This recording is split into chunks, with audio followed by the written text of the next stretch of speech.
Hello, hello, hello. I apologize. I'm not my usual self tonight. It is 1 a.m. Been up since 5, and I gotta get up at 9, and I still have to shower and eat dinner.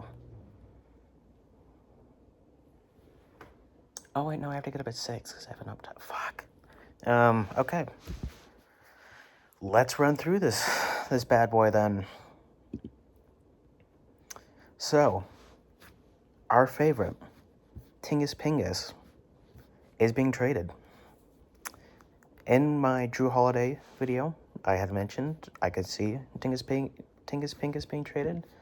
I had mentioned that I could see Jaylen Brown being traded. I had mentioned that I could see Derek White being traded. I know I say White because I think it's funny. It's white, I know, but... So, this is a doozy to get into. This one's going to be a little bit longer. I say that as I'm going to try and make this 10 minutes. But Boston, Atlanta, and Brooklyn are finalizing a 3-team trade that sends Kristaps Porzingis, a second-round pick, to the Hawks, Terrence Mann and Atlanta's number 22 pick to the Nets, and Georges Niang and a second-rounder to the Celtics. Now, for the Celtics, this very clearly looks like a awful, awful deal. But a little bit more nuance to it than that. The Celtics, as I'm sure many of you know, recently sold.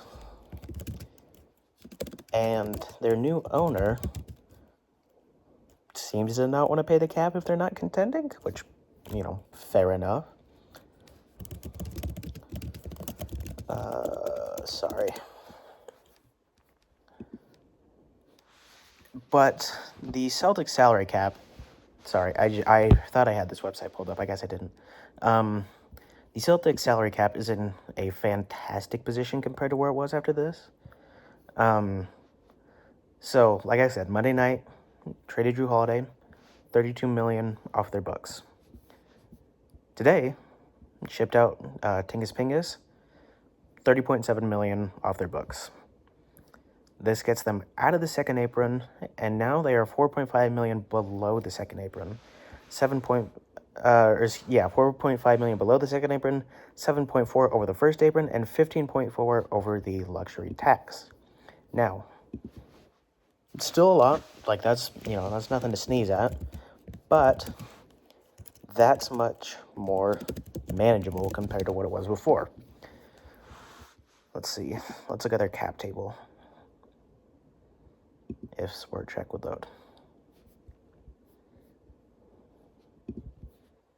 Nope, that is their pending. Okay, so let's double check, but they are roughly, call it 23 million over the luxury tax. Now, that is a very specific number, I will admit. Odd number, to say the least, but that is a very manageable number. Derek White, this year, 20 million. Next year, 28 million. Year after that, 30. Year after that, 32. And year after that, 34. Now, that won't technically get them out of the tax this year, but I could see him being traded. I could see a Baylor Shireman being traded. I could see a Xavier Tillman being traded. I could even see a Sammy Hauser being traded. I would be shocked if the Celtics are done.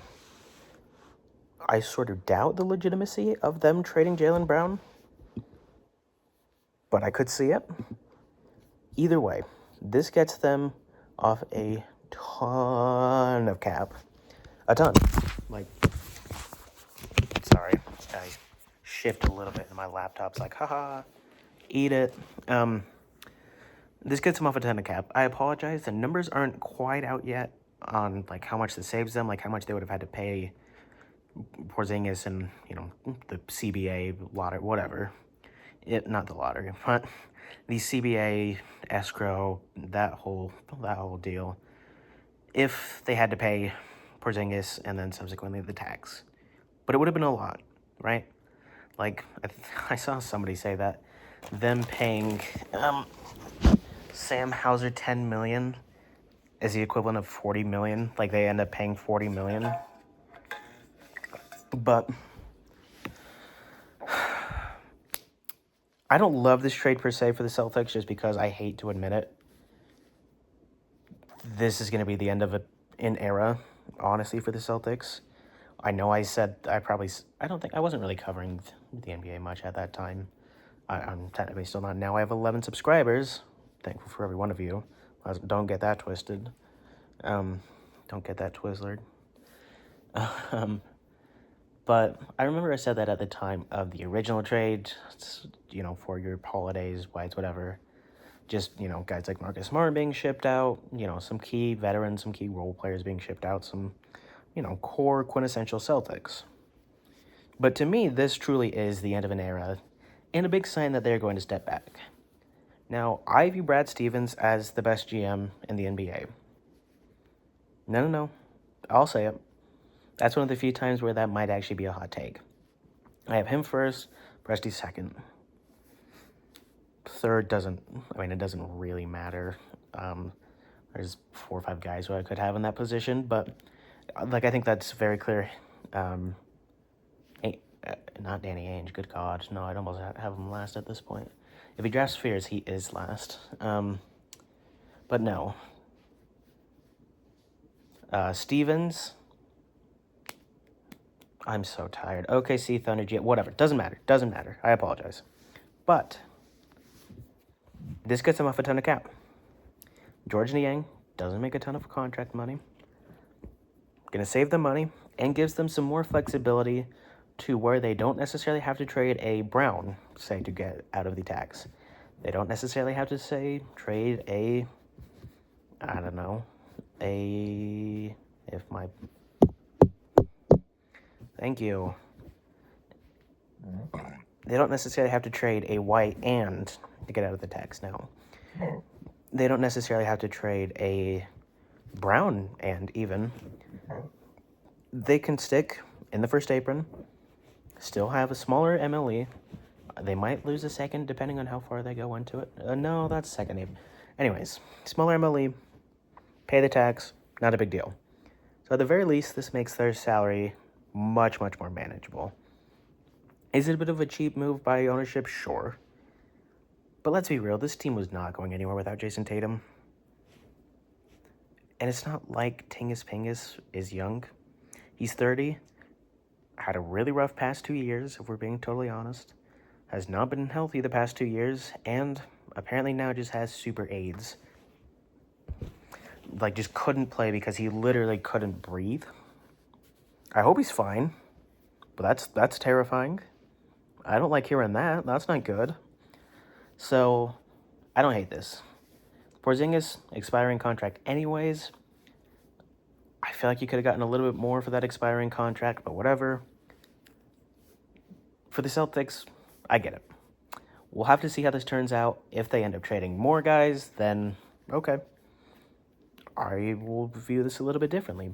But if they just stick with this, I'll be a little lower on it, just because this does position them in a very good spot to, either trade up in a draft. Apparently, they're trying to get a lottery pick this year.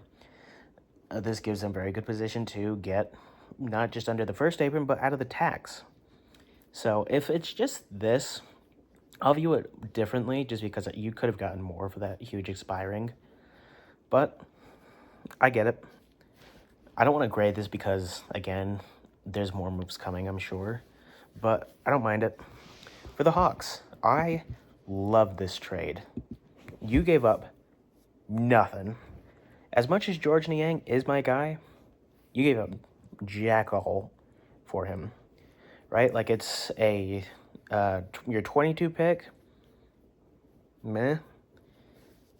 It could be a good pick, I guess, but Terrence Mann. And I know that 22 pick is going to the Nets, but same with Terrence Mann, but whatever. Terrence Mann and that 22 pick for Kristaps Porzingis, I take it. Even 1 year of Kristaps Porzingis, I would do that, honestly, just for that expiring contract, especially because, and if you go back in my Washington Wizards Jordan Poole Agent McCollum video, we go over some of the upcoming free agents. There's a lot of good free agents coming up, and if Porzingis doesn't hit, okay, $30 million off your books. No big deal. If he hits, he's a great player to me, next to Trae Young. I don't necessarily, I mean, not a great pick and roll player by any means, but can run it. It gives you the ability to put an Okongwu type at the 4. It gives you an ability to, sort of deprioritize Clint Capella. Or even if you want to just play him as a backup rather than a consistent starter like they did this year, great. I think he can excel in that role. But look, the upside on this is high. Does this make them a championship contender? No. Could this make them an interesting second, third round team? Yeah. Yeah, I mean, a lineup of Trae Young, the Great Barrier Thief, Dyson Daniels, Zachary Risache, Jalen Johnson, Kristaps Porzingis, that's not bad, right? Like, that's pretty good. Bench, a little shaky. We'll have to see who they draft this year.